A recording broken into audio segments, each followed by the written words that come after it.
Welcome to my channel.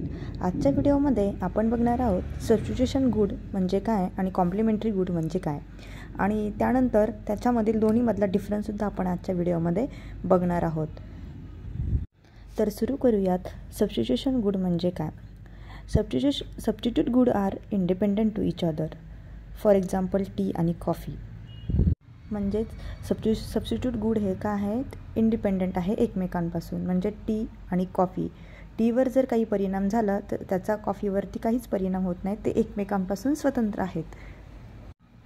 If the price of one good increases the demand of substitute good increases.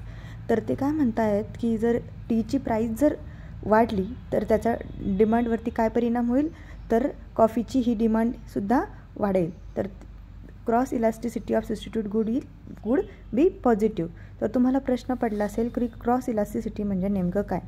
तर cross elasticity म्हणजे काय, तर एका वस्तूची जर किंमत वाढली तर दुसऱ्या वस्तूच्या डिमांडवर जो परिणाम होतो त्याला आपण क्रॉस इलास्टिसिटी असं म्हणतो। तर टीची किंमत वाढली तर कॉफीची डिमांडसुद्धा वाढेल, त्यालाच आपण काय म्हणू? Substitution good. आता आपण बघूयात कॉम्प्लिमेंटरी गुड्स म्हणजे काय। Complementary goods are independent.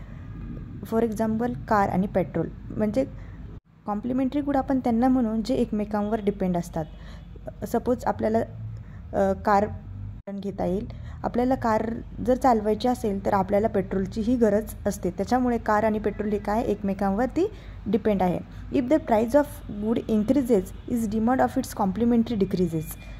Suppose कारच्या जर किमती वाढल्या तर पेट्रोलचे सुद्धा किमती काय होतील? वाढतील। त्याचबरोबर पेट्रोलची डिमांडसुद्धा काय होईल? कमी होईल। So cross elasticity of complementary good is negative. Hope तुम्हाला समजलं असेल सबस्टिट्यूट गुड म्हणजे काय आणि कॉम्प्लिमेंटरी गुड म्हणजे काय।